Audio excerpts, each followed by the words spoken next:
They don't make them like this anymore. Is that hydraulic? Heck yeah, what else would it be? Mine aren't that quiet. So tools for the job. You can see, I mean, you know, Jim's definitely not buying a new truck. He's got a great old truck. He's restored it. He's put a new motor in it. You know, this thing, look at this thing. Dumping. What? He drives us back to Florida. So, grass-fed vegetables, main source of nutrition. This is what feeds the farm. So,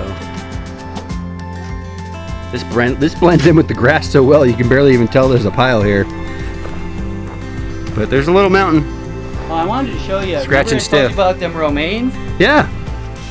With the oh, the worm? Well, it's just the slug damage, but I mean, isn't that nice? That is a head. That's a head of romaine.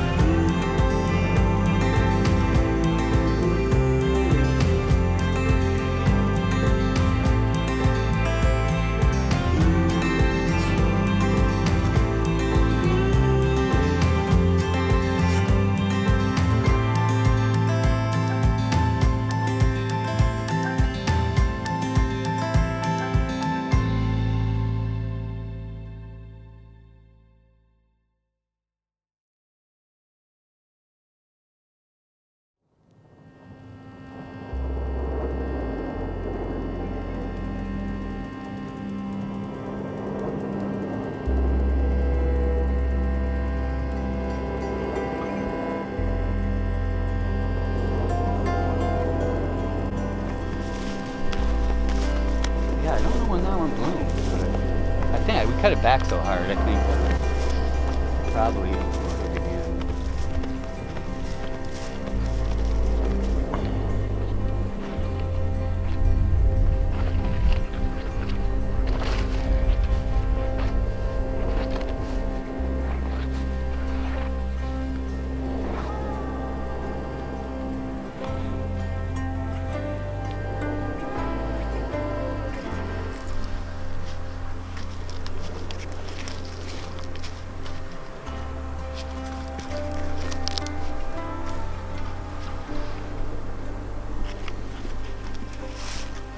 Now this is that Bianca Richie, that yellow one. I like that one a lot too. Or Richie, that's the one, Golden something, Coleman named it and started selling the heck out of it.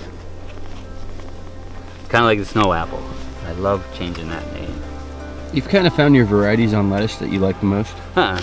No? They're all Oh yeah, there's all some I like, but I just keep trying. If I see a new one, heck yeah, I'm buying that one. Okay, all right. Yeah, I think who came out with one called Oscard, I think, and then there was another new Fedco introduction that I like a lot. I can't remember what that one is, but no, I'll keep trying. I mean, that's the thing I like about being a non-production farmer, that, you know, I don't have to... You don't have to stick to anything. No, and yep, common ground again, and I'm already, this might be lettuce for common ground.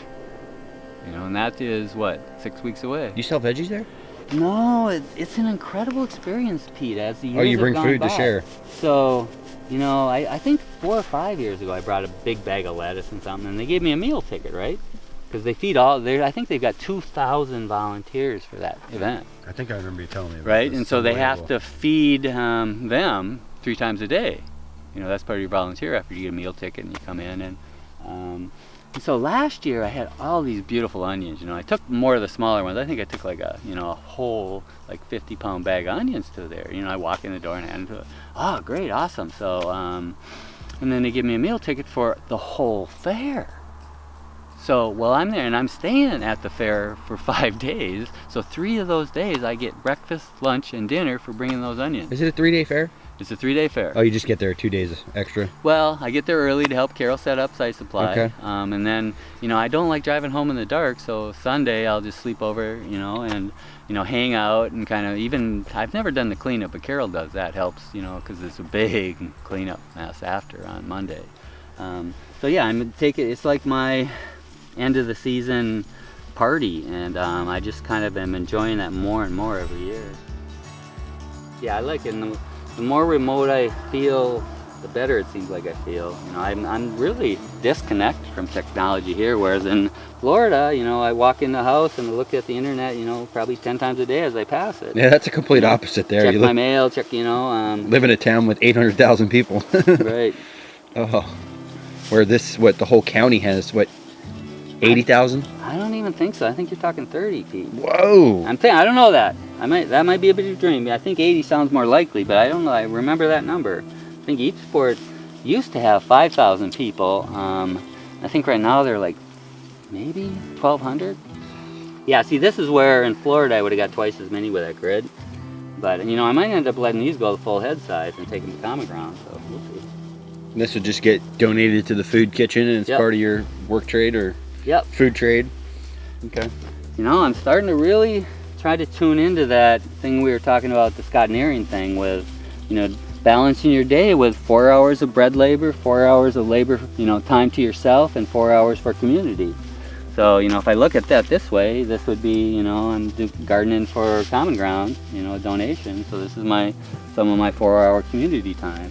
Nice. If I started delegating my day that way all the time, just think how tighter our if everybody did, how much tighter our communities would be and how less stressful we would be. Yeah. So yeah, reading's been one of the most important things I've done in my life, I'd say. Reading a lot, being exposed to ideas.